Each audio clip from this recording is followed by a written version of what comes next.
ओडिशा की सरकार का सिर्फ एक काम है, ओडिशा का जो धन है उसको ओडिशा की गरीब जनता से चोरी करने का काम है।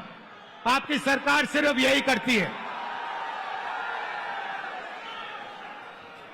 पहले बीजेडी की सरकार ये करती आई, अब बीजेपी की सरकार यही काम कर रही है।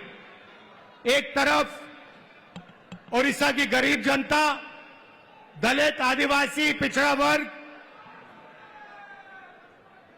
कमजोर लोग, किसान, मजदूर, और दूसरी तरफ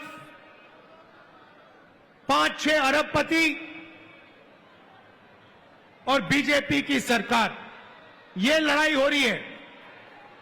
और इस लड़ाई में कांग्रेस पार्टी का कार्यकर्ता जो है वो ही इस लड़ाई को ओडिशा के, वही इस लड़ाई को ओडिशा की जनता के साथ मिलकर जीत सकता है और कोई नहीं जीत सकता है। भाइयों और बहनों, बीजेपी पूरे देश में संविधान पर आक्रमण कर रही है।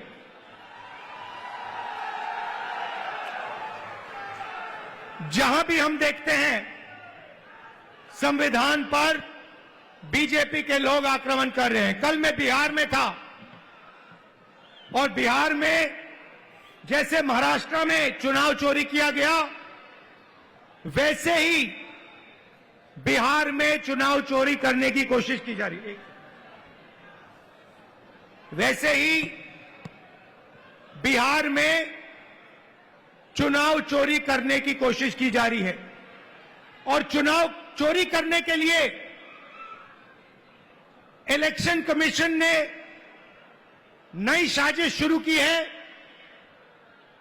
इलेक्शन कमीशन बीजेपी का अंग का काम कर रहा है, अपना काम नहीं कर रहा है। महाराष्ट्र में लोकसभा और विधानसभा के बीच में 1 करोड़ नए वोटर आ गए। आज तक किसी को नहीं मालूम ये वोटर कौन थे और कहां से आए। हमने इलेक्शन कमीशन से एक बार नहीं, अनेक बार कहा है, आप हमें वोटर लिस्ट दीजिए, आप हमें वीडियोग्राफी दीजिए।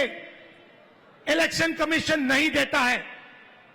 और जो चोरी महाराष्ट्र में हुई, वही चोरी फिर से ये लोग बिहार में करने जा रहे हैं।